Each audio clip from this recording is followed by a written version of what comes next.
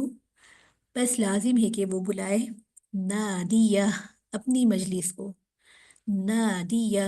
اپنی مجلس کو، فَلْيَدْعُو نادیہ، بس وہ اپنی مجلس کو بلائے، سَنَدْعُ الزَّبَانِيَّةَ، سَنَدْعُ، جلد ہی ہم بلائیں گے،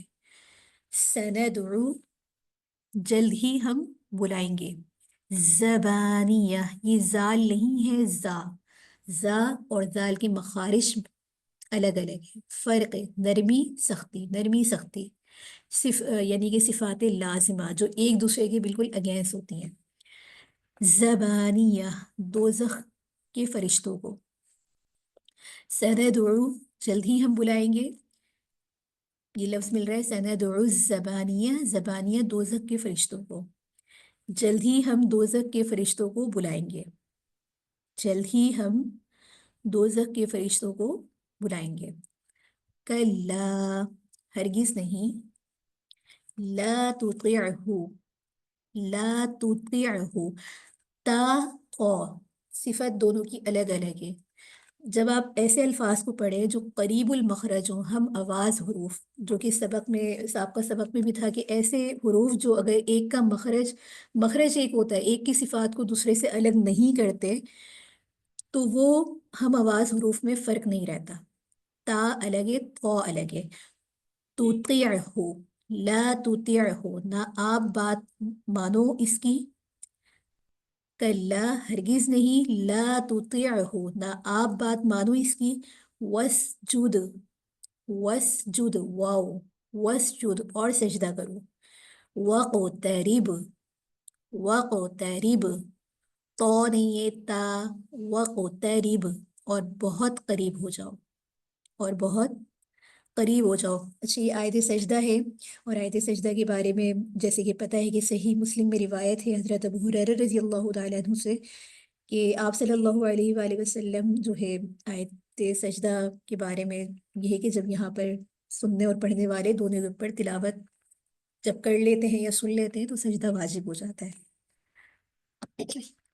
کلا، ہرگز نہیں، لا تطیعہ، نہ آپ بات مانو اس کی، وسجد، اور سجدہ کرو، وقترب، اور بہت قریب ہو جاؤ،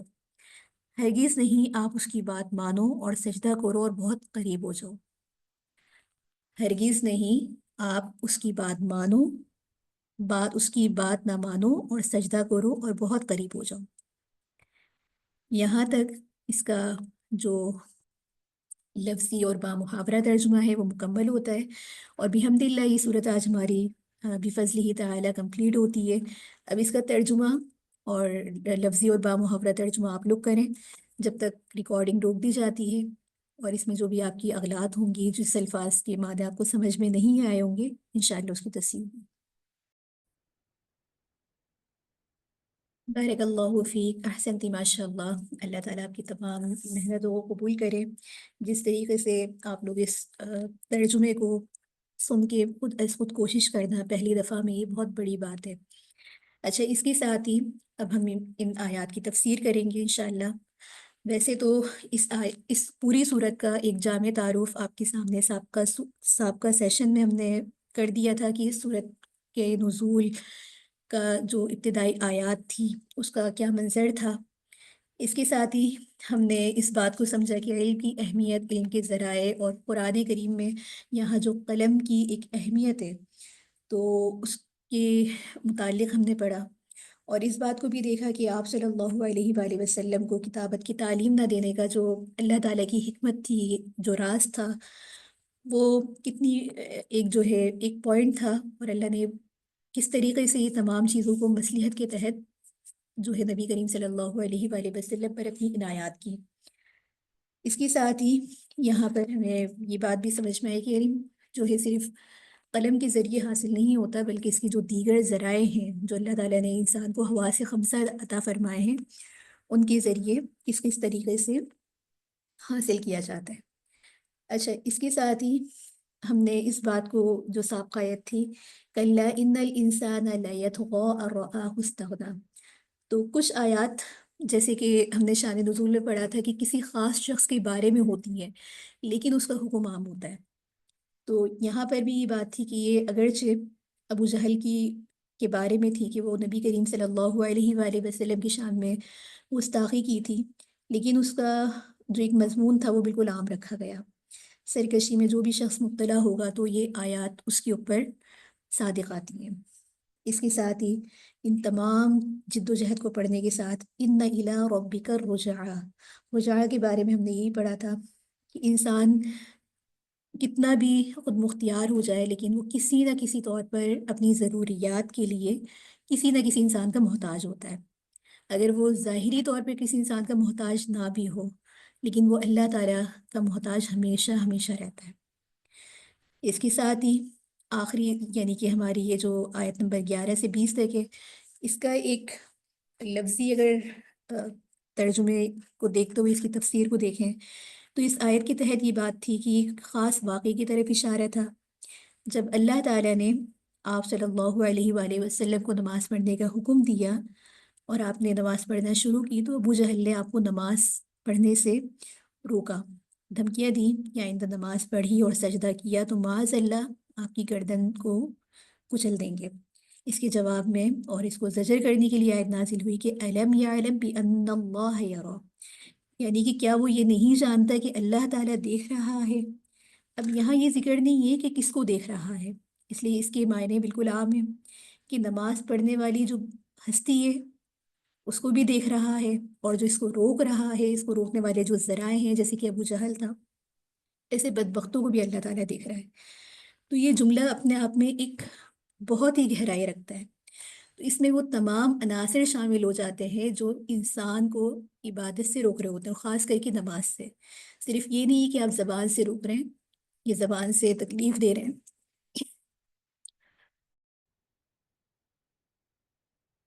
بلکہ اس میں تمام وہ لوگ بھی شامل ہیں جو کہ انسان کو کسی نہ کسی طریقے سے روک رہا ہوتا ہے۔ تو یہ جملہ ایسا ہے کہ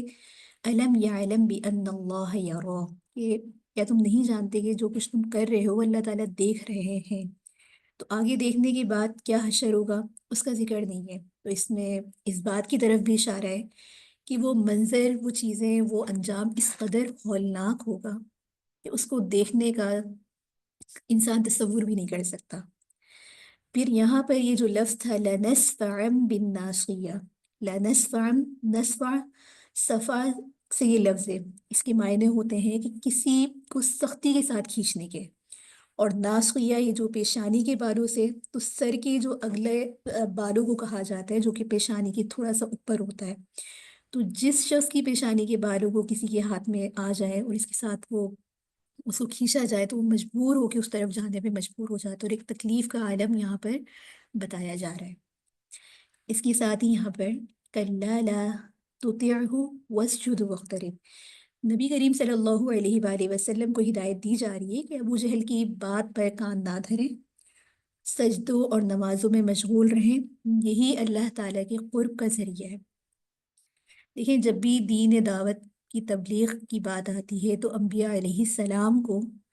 ہر طرح کی مخالفت کا سامنا کرنا پڑتا ہے۔ آپ اس بات کو اپنے معاملات سے ریلیٹ کریں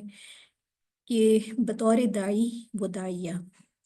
جب بھی دین کے کام کریں گے تو مخالفت میں لوگ آپ کے کھڑے ہوں گے ابتدا میں، لیکن آہستہ آہستہ اس کو قبول کرنا آسان ہو جاتا ہے۔ تو دین کے کاموں میں مشکلات آتی ہیں،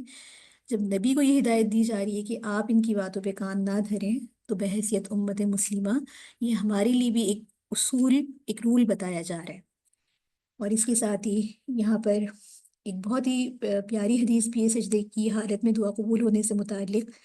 حضرت ابو ہریرہ رضی اللہ تعالیٰ عنہ سے ابو داؤد شریف کی کتاب میں یہ بات مذکور ہے کہ بندہ اپنے رب سے قریب تر اس وقت ہوتا ہے جب وہ سجدے میں ہو، اس لیے سجدے میں بہت دعا کیا کرو۔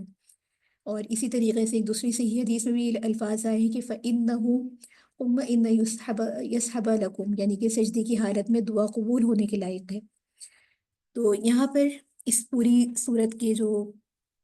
ایک تفسیری نکات تھے وہ پورے ہوتے ہیں۔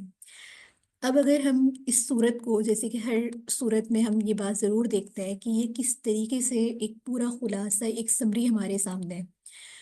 تو سورۃ العلق میں اگر دیکھا جائے تو پورا اس کا مرکزی مضمون اپنے خالق پروردگار کی صفات کا بیان کیجیے، اور طاغی قیادات کی اطاعت سے بچیے۔ طاغی یعنی کہ شیطانی قیادات، اور ساتھ میں یہاں پر یہ ہدایت بھی ہمیں ملتی ہے کہ اللہ ہی کی عبادت و اطاعت کر کے تقرب حاصل کیا جاتا ہے، کوئی تیسرا طریقہ یہاں پر نہیں ہے۔ ہم نے جو اللہ سے قریب ہونے کے لیے جو جن ذرائع کو استعمال کر لی ہیں، یہ ان بات سے قطعی طور پہ قطع نظر ہے۔ اور اس پوری صورت کو، اب تو ماشاء اللہ آپ نے اس صورت کے مضامین کو سمجھ لیا، ترجمے کو سمجھ لیا، پوری صورت کو اگر ہم دیکھیں تو یہ 5 پیراگراف، 5 صفات ہمیں اس سے ملتی ہیں۔ آیت نمبر اگر آپ 1 سے 5 تک دیکھیں تو یہاں پر اسماء و صفات سے اللہ کو یاد کیجیے، اس بات کا ہمیں پیغام ملتا ہے۔ دوسرے پیراگراف کو دیکھتے ہیں آیت نمبر 6 سے لے کر 8 تک، تو یہاں پر مستغنا نفس سرکشی تا، جو شیطان بن کر انسان کو دعوت و توحید کے کاموں سے روکتا ہے، اس کو مسترد کرنے کے بارے میں۔ تیسرے پیراگراف کو اگر ہم دیکھتے ہیں جو کہ آیت نمبر 9 سے لے کر 14 تک ہے، تو یہاں پر جو طاغی یعنی کہ شیطانی قیادت کے جو ان کے مزاج ہیں، ان کے اوصاف ہیں، وہ بیان کیے جا رہے ہیں۔ آگے آیت نمبر 15 سے اگر 18 تک کو دیکھیں تو اسی شیطانی قیادت کا ایک انجام بتایا جا رہا ہے۔ پہلے ان کی پہچان بتائی جا رہی ہے اور پھر ان کا انجام بتایا جا رہا ہے، اور ان سب باتوں کو اس آیت میں، آیت نمبر 19 میں سمیٹا ہے، کس طریقے سے کہ طاغوت سے بچ کر، شیطانی چیزوں سے بچ کر نماز کے ذریعے اللہ کا قرب حاصل کریں۔ یہاں پر جو اس میں اس کی خصوصیات دیکھیں، اگر اس پوری صورت کو اگر ہمیں خصوصی طور پہ دیکھیں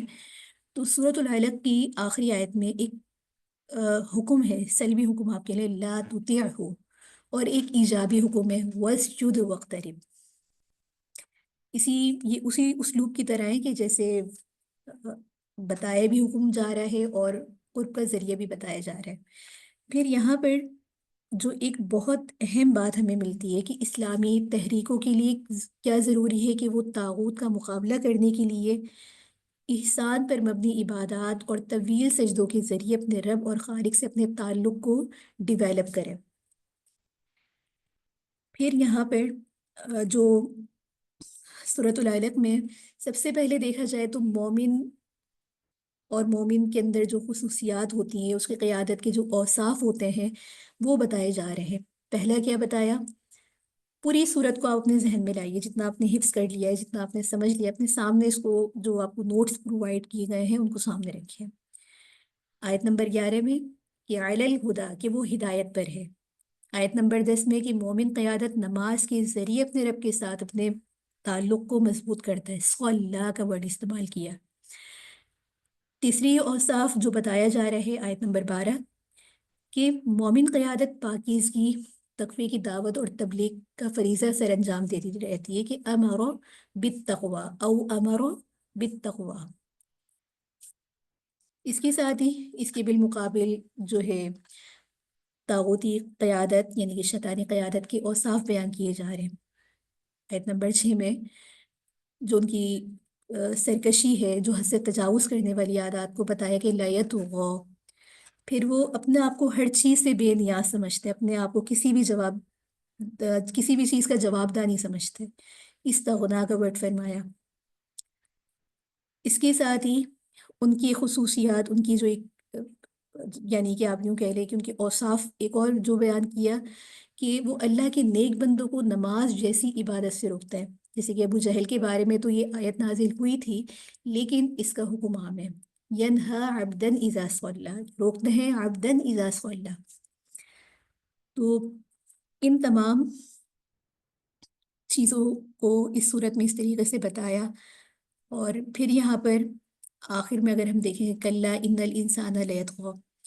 تو اس پیراگراف میں اس کی جو ابتدا ہوئی ہے کلا سے ہوئی ہے، تو یہاں پر یعنی کہ اللہ تعالیٰ نے انسان کو صرف نہ صرف پیدا کیا ہے، بلکہ یہ نہیں کہ انسان کو صرف پیدا کیا اور اس کو چھوڑ دیا، بلکہ اس کی ہدایت کے لیے قرآن کریم کی تعلیمات کا بھی اہتمام کیا ہے، اور وہ تمام باتیں بھی بتائی ہیں وہ جو نہیں جانتا تھا۔ لیکن انسان یعنی کہ سرکشی اختیار کرتا ہے، طاغی بنتا ہے، ان الانسان لیطغی، اور اپنے آپ کو جواب دہی سے بے نیاز اور مستغنی سمجھتا ہے،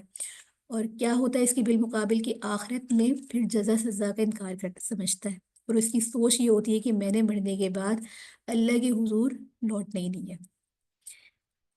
اس کے ساتھ ہی یہاں پر جو منکرین آخرت ہیں ان کے اوصاف ذکر کرنے کے بعد تو یہ چیز بتائی جا رہی ہے کہ یہ طاغی شخص آپ صلی اللہ علیہ وآلہ وسلم کو نماز سے روکتا ہے۔ یہ طاغی شخص تجرباتی جو اس کا ذہن رکھتا نہیں ہے نماز پڑھنے والی ہستی آپ صلی اللہ علیہ وآلہ وسلم کے بارے میں سنجیدگی اور اخلاص سے غور کرنے کی بھی کوشش نہیں کرتا تاکہ اس کو ہدایت ہو۔ اور یہ وہ لوگ ہیں جو نیکی اور پرہیزگاری کی دعوت دینے والی شخصیت کو بھی جو ہے روکتے ہیں، حق کو جھٹلاتے ہیں۔ اور ایت ان کذب وتولی، اور طاغی شخص جس سے حق منہ موڑ لیتا ہے، یعنی کہ وتولی کا ورڈ فرمایا، یعنی کہ اس میں الفاظ کا دیکھیں کہ الفاظ بہت کم ہے لیکن ان کے جو معنی ہیں وہ اتنے زیادہ ایک کم جملے کے اندر ان معنوں کو سمیٹا گیا ہے، اور یہ قرآن کریم کا اعجاز ہے کہ کم الفاظ کے اندر بھی ایسا جملہ کہہ دینا جو پوری ایک مجموعے کو شامل ہو جاتا ہے۔ اس کے ساتھ ہی یہاں پر پھر آپ صلی اللہ علیہ وآلہ وسلم کو جو ہے کچھ ہدایت جو آخر میں دی گئی آیت سجدہ میں، کہ آپ صلی اللہ علیہ وسلم کو ایسے طاغی سے خوفزدہ ہونے کی ضرورت نہیں، وہ آپ پر ہرگز غالب نہیں آئے گا، آپ کو اس سے ڈرنے اور دبنے کی بھی ضرورت نہیں ہے، اس بات کو ماننے کی، اس کی اطاعت کرنے کی کوئی حاجت نہیں ہے۔ تو یہاں پر دیکھا جائے کئی جگہوں پر نبی کریم صلی اللہ علیہ وآلہ وسلم کی تسلی کے لیے وہ آیات نازل ہوئی ہیں۔ وہ یہ کہ یہ مومن کے لیے ایک بہت بڑی نعمت ہے کہ انسان دونوں طریقے کی حالات میں ہوتا ہے، نہ وہ ہمیشہ خوش رہ سکتا ہے نہ وہ ہمیشہ غمگین رہ سکتا ہے، اس پہ غمی کے بھی حالات آتے ہیں، مایوسی کے بھی حالات آتے ہیں، لیکن اس صورت حال میں جس چیز سے انسان نے طاقت حاصل کرنی اس کا طریقہ بھی قرآن کریم میں آپ کو بتا دیا، اور وہ طریقہ کیا ہے کہ اللہ کی طرف، یعنی کہ رجوع الی اللہ، اور یہ تمام چیزیں انسان رجوع الی اللہ یا تقرب الی اللہ کا جو ذریعہ ہے وہ جبھی ہوگا جب آپ کا ایمان مضبوط ہوگا، ایمان بالیقین، ایمان بالیقین، کیونکہ ایمان اگر نہیں ہے تو انسان کا قرآن پر، اس کی آیات پر، اس کے ہونے یا نہ ہونے پر، تقدیر کے اچھے یا برے ہونے پر اس کا یقین نہیں ہوتا۔ تو یہ چیز ہمیں ایک طاقت دیتی ہے، اور ایک بطور داعی ہمارے لیے اس بات کی مثال ہے کہ انسان جب بھی دین تبلیغ کے کام کرے گا مشکلات آئیں گی، مخالفت ہوگی، لیکن اس کے بعد اللہ تعالیٰ اس کے لیے آسانی کرے گا، اور اس نے جس چیز سے اپنا آپ کو مضبوط کرنا ہے وہ بھی یہاں پر بیان کر دی ہے۔ اس کے ساتھ ہی یہاں پر جو اس کے تفسیری نکات ہیں اس کو آپ کے سامنے پیش کیا گیا۔ اللہ تعالیٰ اسے معاف فرمائے، کہیں کمی کوتاہی جو بھی ہوئی ہے سمجھانے میں۔ یہاں تک اگر آپ کے کوئی سوال ہیں تو آپ ضرور کیجیے، گروپ بھی اوپن ہے۔ اس کے بعد انشاءاللہ اس کی تلاوت لگائی جائے گی اور پھر آپ نے اس کو یاد کرنا ہے۔ جزاک اللہ خیر۔ انشاءاللہ اس صورت کی آیت نمبر 11 سے لے کر آخر تک تلاوت لگائی جائے گی، اور لاسٹ میں پوری صورت کو 2 دفعہ انشاءاللہ آپ کو سنوایا جائے گا۔ جزاک اللہ خیر۔ أرأيت إن كان على الهدى أو أمر بالتقوى أرأيت إن كذب وتولى ألم يعلم بأن الله يرى كلا لئن لم ينته لنسفعا بالناصية ناصية كاذبة خاطئة فليدع ناديه سندع الزبانية كلا لا تطعه واسجد واقترب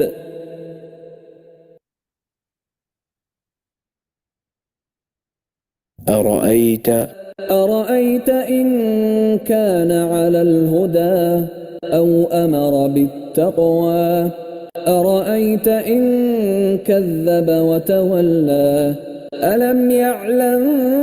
بأن الله يرى كلا لئن لم ينته لنسفعا بالناصية ناصية كاذبة خاطئة فليدع ناديه سندع الزبانية كلا لا تطعه واسجد واقترب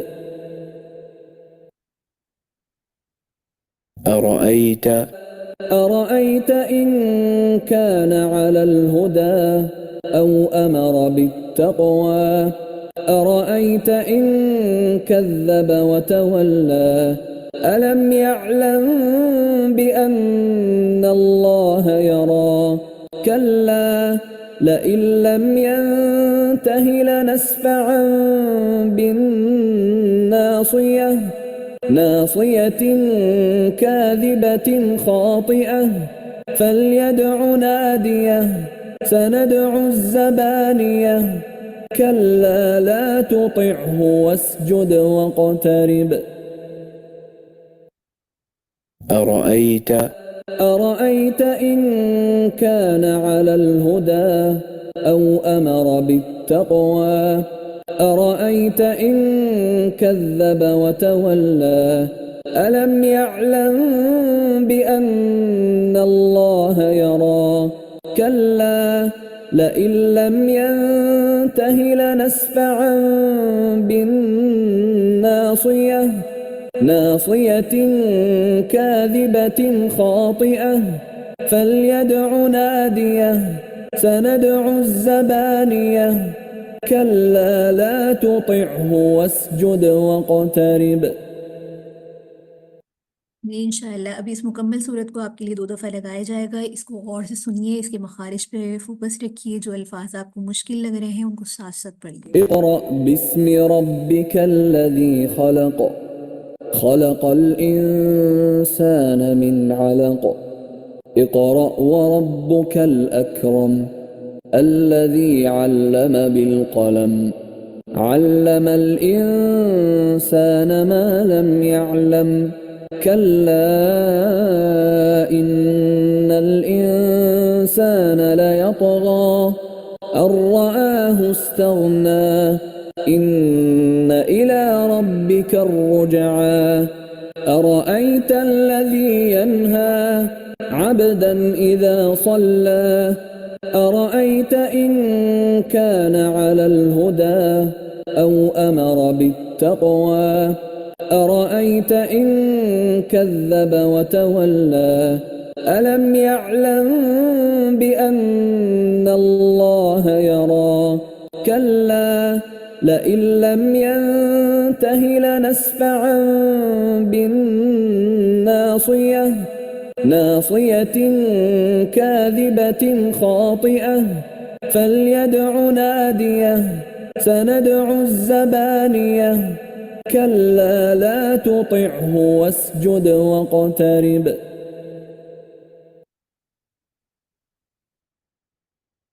اقرأ باسم ربك الذي خلق خلق الإنسان من علق اقرأ وربك الأكرم الذي علم بالقلم علم الإنسان ما لم يعلم كلا إن الإنسان ليطغى أن رآه استغنى إن إلى ربك الرجعى أرأيت الذي ينهى عبدا إذا صلى أرأيت إن كان على الهدى أو أمر بالتقوى أرأيت إن كذب وتولى ألم يعلم بأن الله يرى كلا لئن لم ينته لنسفعا بالناصية ناصية كاذبة خاطئة فليدع ناديه سندع الزبانية كلا لا تطعه واسجد واقترب. جی ٹھیک ہے طالبات، اب آپ اس کو یاد کرنا شروع کریں۔ حفظ کا ہمارا جو ٹائم ہے 45 منٹ کلاس کا ٹائم ہوتا ہے، اس میں آپ ان آیات کو یاد کریں اور اس کے ساتھ آپ اس کو یاد سنا بھی سکتی ہیں۔ ریکارڈنگ ابھی کے لیے روک دی جاتی ہے تاکہ آپ لوگ کو سنانے میں کوئی پریشانی، کوئی ہیزیٹیشن نہ ہو۔ جزاک اللہ، جزاک اللہ خیرن کثیرن۔ اللہ تعالیٰ آپ تمام کی تمام محنتوں کو قبول کرے۔ جتنے لوگ آپ میں سے اس کو سن رہے ہیں یا بعد میں اس کو سنیں گے، اللہ تعالیٰ ان کے لیے استفادہ کرے۔ دعاؤں میں یاد رکھیے، انشاءاللہ اگلی کلاس میں حاضر ہوتے ہیں۔ سبحانک اللہم و بحمدک، نشہد ان لا الہ الا انت، نستغفرک و اتوب الیک۔ آمین۔ السلام علیکم ورحمۃ اللہ وبرکاتہ۔